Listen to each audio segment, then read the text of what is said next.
Hello everyone, welcome to our YouTube video presentation. Myself Azad Singh Raj and along with my teammates Percy Amrutia and Harman Saini. We are going to discuss about some roles and values of virtual communication in our day-to-day lives as well as in the various business processes. So let's get started guys.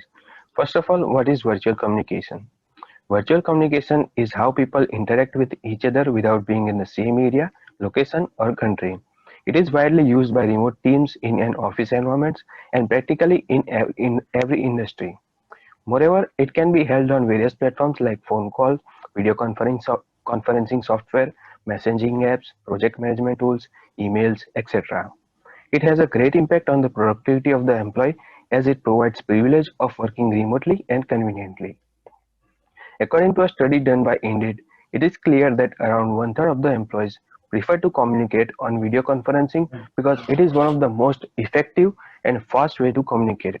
So for this presentation, we will focus on video conferencing and let's discuss about different types of communications. So basically, virtual communication is divided into two parts, synchronous and asynchronous. In synchronous, the sender and receiver are present at the same time. There can be a rich set of non-verbal clues present to help participants interpret communication context and its meaning. Although medium used for communication adds its own characteristics and it is personality of the communicator that impacts the formality, urgency, and the level of detail to the communication. The communication skill of the communicator are balanced between the content and the context of the message. Because there is an opportunity for immediate feedback, the sender and also the receiver constantly negotiate the level of details required for the message to be fully understood. On the other side, asynchronous, there is always some fun of mediation between the sender and receiver. It can be either electronic or otherwise. It doesn't require a recipient to be immediately present to receive the communication. The communication skill needed depends on the medium mediating the communication and are also more oriented towards content and context. In asynchronous, the non-verbal clues of the synchronous communication are missing, but each type of asynchronous communication has its own non-verbal communication. Because there is no opportunity for immediate question or feedback, the sender must include all the details needed by the receiver to fully understand the message. Virtual communication has its own impact on the world, but during the pandemic, its influence can be seen in many organizations as well as educational processes such as several seminars and competitions started held online. Online interviews were conducted. Schools and colleges started online classes instead of in-person classes.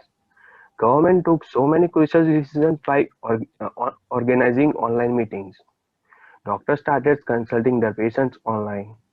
Moving forward, my teammate Percy will discuss about advantages and disadvantages of it. There are many advantages of virtual communications. So there are many things to like about this type of communication.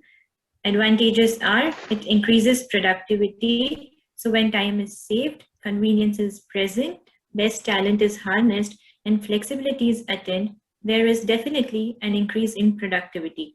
So employee becomes more effective and efficient as well. Coming to the convenience, people or employees can interact with each other from wherever they are. They do not have to meet in person. This reduces frustration, especially when they are busy or caught up in traffic. It also saves time and money. So there is no need for physical meeting to communicate. Different virtual communication softwares allow you to pass across whatever information you have from wherever you are. And another advantage of virtual communication is that you are able to reduce your transport expenses. Companies cut on operational cost of employees, thus saving more money to be used on other functions.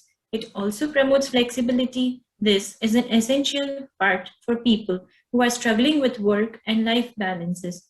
For example, working moms, virtual communication helps them to work from home wherever they are, communicate fast, and submit projects on time. They also help to keep a record easily. The last advantage of virtual communication is that you only need to click a button and you get to record video calls and audio calls. Your phone keeps a record of instant messages, This is unlike the face-to-face communication where wrongful words of mouth can be spread. Coming to the disadvantages of virtual communication, everything in the world has its bad side. You need to know the disadvantage of virtual communication. This will help you to strategize on how best to communicate virtually.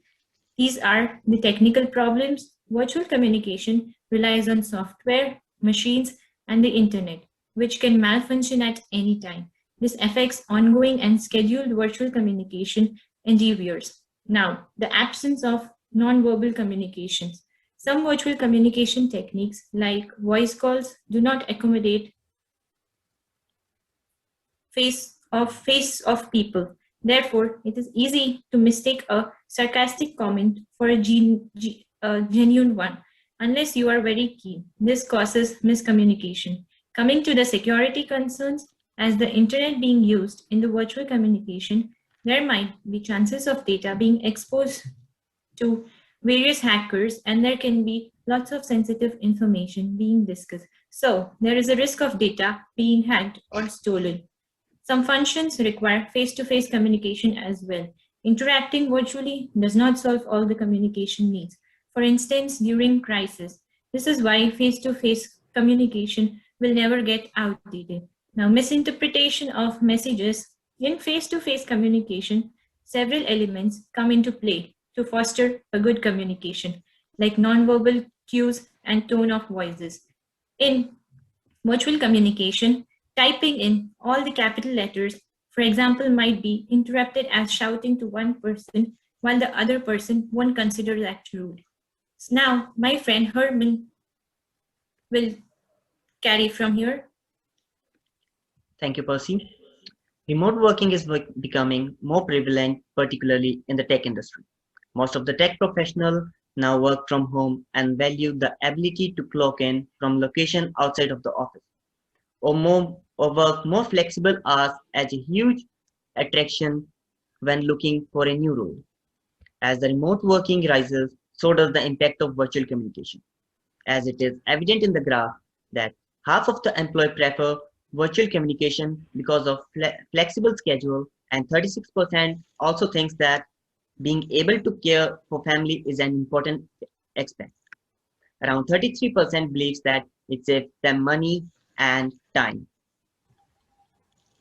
Furthermore, 80% of the global corporates' remote work policy had shifted to virtual and mixed form of virtual team collaboration during the early part of coronavirus crisis.